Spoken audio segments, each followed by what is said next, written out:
Hello, welcome back to my channel radiology with Divya. इस video में हम देखेंगे कंट्रास्ट की classification and ideal property of intravenous contrast media. Contrast क्या होता है?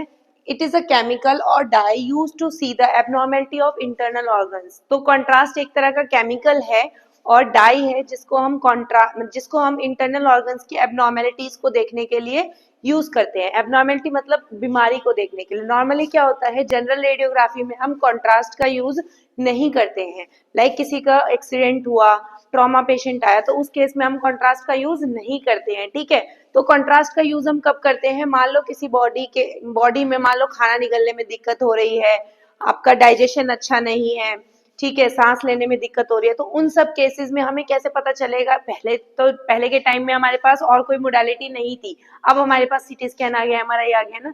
लेकिन अब क्या हो रहा है, मतलब पहले क्या यूज होता था, हम दवाई देते थे, कॉन्ट्रास्ट देते थे इंटरनल ऑर्गन्स को देखने के लिए। तो कॉन्ट्रास्ट, तो अगर हम क्लासिफाई करें कॉन्ट्रास्ट को, तो डिपार्टमेंट वाइज कॉन्ट्रास्ट 3 तरह के डिपार्टमेंट में डिवाइड होता है। लाइक सीटी एंड एक्सरे में एक तरह का कॉन्ट्रास्ट यूज होता है, एमआरआई में एक तरह का, एंड अल्ट्रासाउंड में एक तरह का। एमआरआई में जो कंट्रास्ट मीडिया यूज होता है उसे हम गैडोलिनियम बोलते हैं। अल्ट्रासाउंड में जो कंट्रास्ट मीडिया यूज होता है उसे हम माइक्रोबबल बोलते हैं। नेक्स्ट अगर हम बात करें सीटी एंड एक्सरे में, सीटी एंड एक्सरे में हम बेसिकली एक्सरे यूज करते हैं। इसमें 2 तरह के कंट्रास्ट आते हैं। First is positive contrast and second is negative contrast.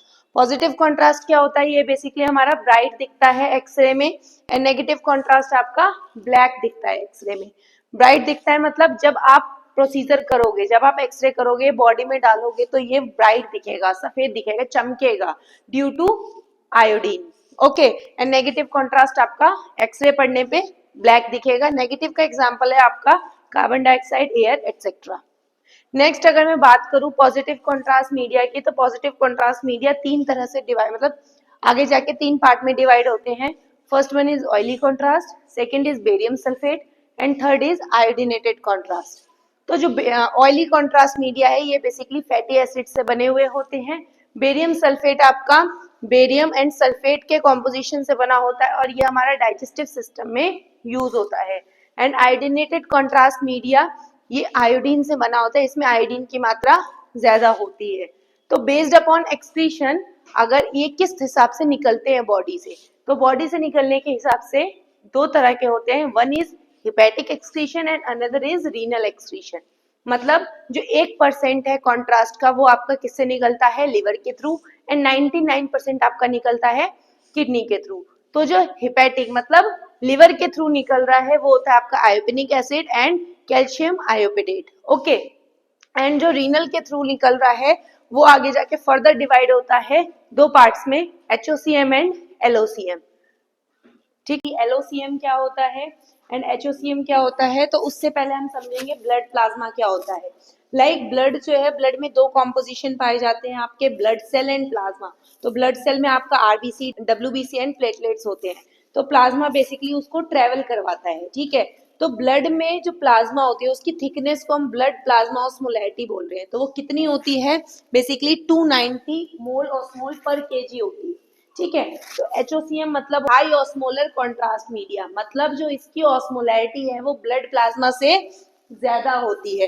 कितनी ज्यादा होती है? 5 to 8 टाइम मोर विस्कस होता है, ज्यादा गाढ़ा होता है देन ब्लड प्लाज्मा। एंड एलओसीएम जो है वो आपका कम गाढ़ा होता है ब्लड प्लाज्मा से, कितना? 2 से 3%। एंड आइसोमोलर मतलब उसकी ऑस्मोलैरिटी ब्लड प्लाज्मा जितनी ही होती है।